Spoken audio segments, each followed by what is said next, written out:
Social মিডিয়ায় barrister Suman নামটার সাথে অনেকেই দীর্ঘদিন থেকে বাটপার শব্দটা যোগ করেন, একেবারে রাইটলি।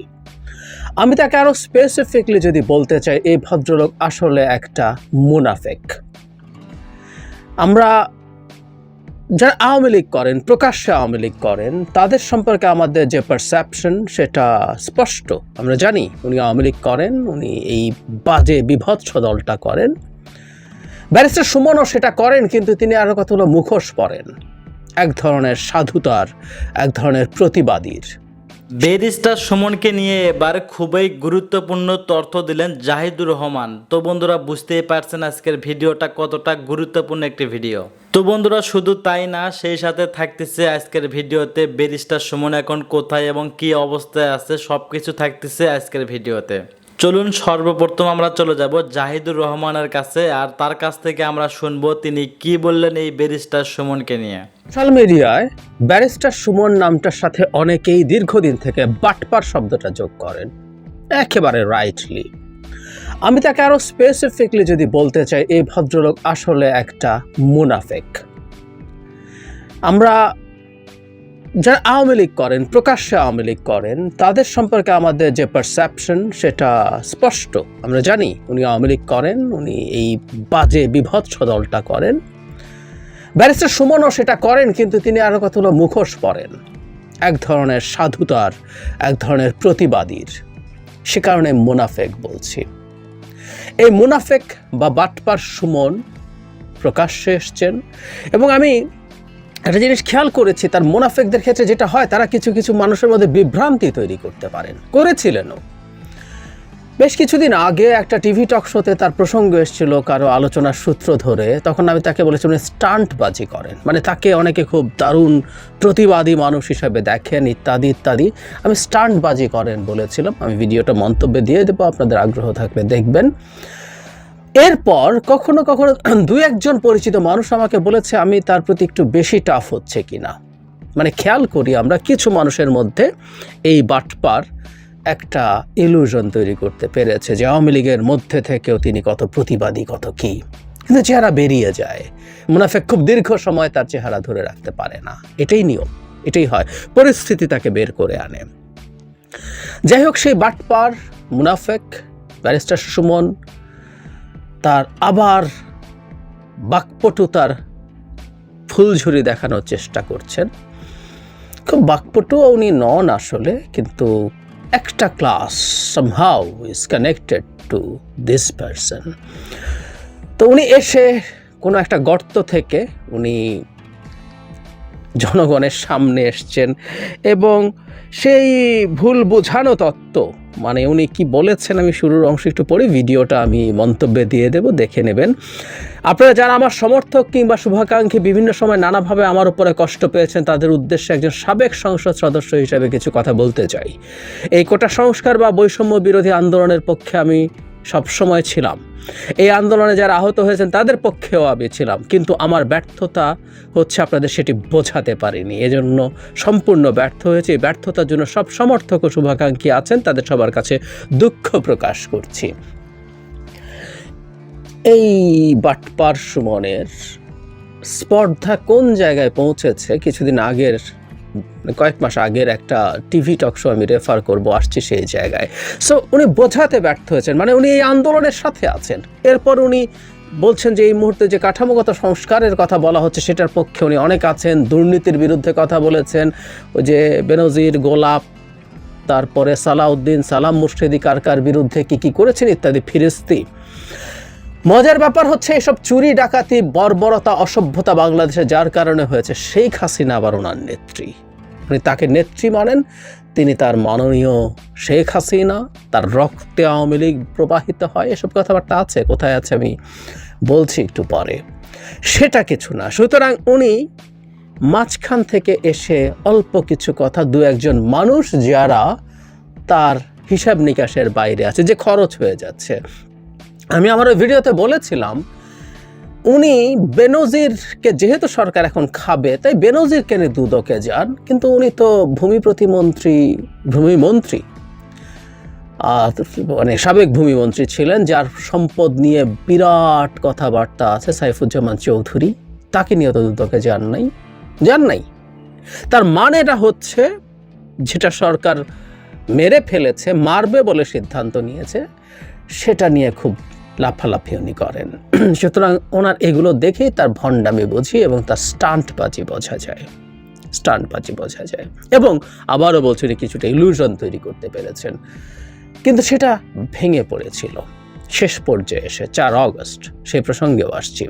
তার একটা স্পর্ধার কথা বলছিলাম, আমি একটা টক শোর লিঙ্ক মন্তব্যে দেই, আপনাদের অনেকের অবাক লাগবে যারা টক শোটা দেখেননি। Somehow it came in front of me, এবং আমি সেই টক শোতে অবাক হয়ে দেখলাম তিনি বিএনপির দায়িত্ব নিতে চাইছেন, মানে বিএনপি একটা অথর্ব দল, এবং সেই জায়গায় তিনি বলছেন উনি প্রধানমন্ত্রীকে ওনার বলতে ইচ্ছে করে যে মাননীয় প্রধানমন্ত্রী, উনি বলছেন আমাকে বিএনপির দায়িত্বটা দেন, তাহলে একটা শক্তিশালী বিরোধী দল উনি তৈরি করে দেখাবেন। খেয়াল করি আমরা, বিএনপির দায়িত্ব নেবেন সেটা তার মাননীয় প্রধানমন্ত্রীর কাছে উনি চাইছেন, মানে প্রধানমন্ত্রী তাকে বিএনপির দায়িত্ব দেবেন, দিলে তিনি নিতে পারবেন।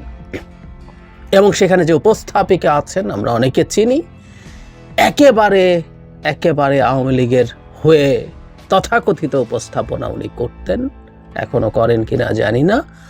তিনিও খুব সুন্দর করে ফোড়ন কাটছেন, কি মজা বিএনপিকে নিয়ে তাচ্ছিল্য করায়, বিএনপি শেষ, বিএনপি আওয়ামী লীগের লোকজন যা যা করে আর কি, সেগুলো নিয়ে তাচ্ছিল্য করছেন। দুজন মিলে কি মজার মজমা বসানো বলি না, মজমা বসিয়েছিলেন। এই লেভেলে গিয়েছিল এই বাটপারটার স্পর্ধা। কিছু মানুষ তার ভিডিও দেখেছে, এবং আমাদের অনেকেই তো খুব গভীরভাবে তলিয়ে দেখি না। আমি বছর 4-5 আগেই ওর এই বাটপারি নিয়ে, ও যে বাটপারি করছে সেটা নিয়ে কলামও লিখেছিলাম অনেক আগে, যখন সে ময়লার ডাস্টবিনে দাঁড়িয়ে লাইভ করে, যেখানে ময়লার ডাস্টবিন, ওখানে ময়লার মধ্যে দাঁড়িয়ে লাইভ করতে হয় না, ওখানে একটা ফিলার রাস্তার মাঝখানে থেকে টেনে নিয়ে আসে। আমি তখন প্রথম তার কিছু ভিডিও দেখার চেষ্টা করেছি, since I was interested to right about him. Awami League তাকে আসলে নামিয়েছিল পরবর্তীতে, এবারও তো মনোনয়ন দেয়নি, কিন্তু স্বতন্ত্র হিসেবে দামি নির্বাচন এসে নির্বাচিত হয়েছে, এবং সেটা নিয়ে খুবই হ্যাডাম দেখাচ্ছে, এবং কিছু ক্ষেত্রে সরকারের কিছু মানুষের বিরুদ্ধে সমালোচনা করছে। সো তাকে আসলে এভাবেই সামনে আনার চেষ্টা করা হচ্ছিল, এক ধরনের বিরোধী ভাব, সংসদে 2-4টা বিরোধী কথাবার্তা, কিন্তু সবকিছু বেরিয়ে গেল 4 আগস্ট। উনি রাস্তায় নেমেছিলেন এবং বিভৎস ভাষায় হুমকি ধামকি দিয়েছিলেন। তারও আগে 16 জুলাই এই ভদ্রলোক স্পষ্টভাবে স্টুডেন্টদেরকে বলেছিল শেখ হাসিনা যা বলেছে তা মেনে নেয়ার জন্য। উনি বলেছেন, তার কাছে যেহেতু জনগণ, সাংবাদিকরা জানতে চেয়েছিল, সেখানে তিনি ক্লিয়ারলি বলেছেন, একদম ক্লিয়ারলি উল্লেখ করেছেন যে 1 মাসের সময় চেয়েছে, 1 মাস সময় দেওয়া উচিত, এভাবে রাস্তায় আন্দোলন করে, মানে প্রধান বিচারপতি শেখ হাসিনা যা বলেছেন হুবহু একই কথা উনি বলেছেন। সুতরাং উনি স্টুডেন্টদের সাথে ছিলেন, আবার দাবি করছেন।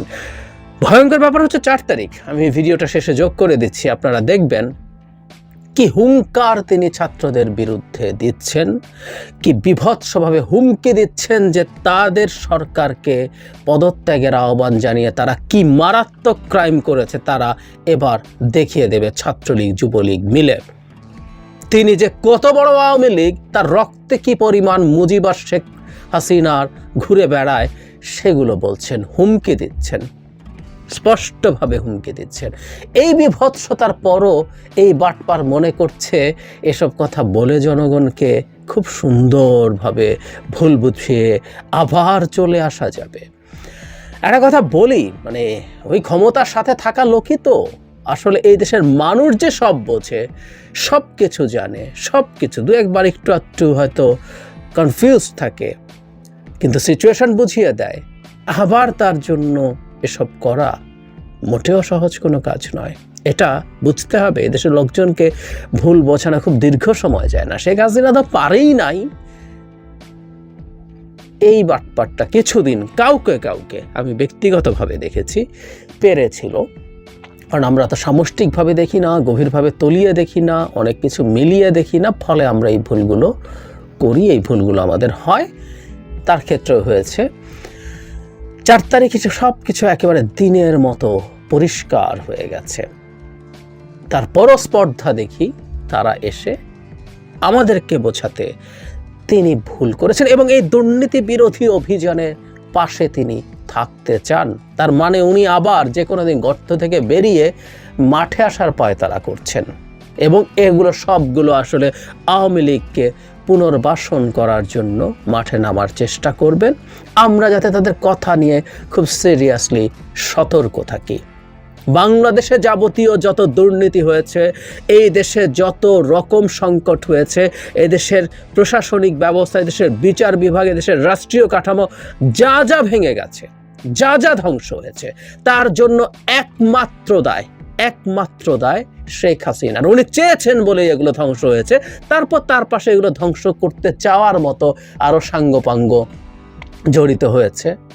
কেউ স্পষ্ট চেহারা নিয়ে আওয়ামী লীগ হয়ে, পুলিশ লীগ হয়ে, আমলা লীগ হয়ে, স্পষ্টভাবে ব্যবসায়ী লীগ হয়ে, নানানভাবে স্পষ্টভাবে হয়েছে।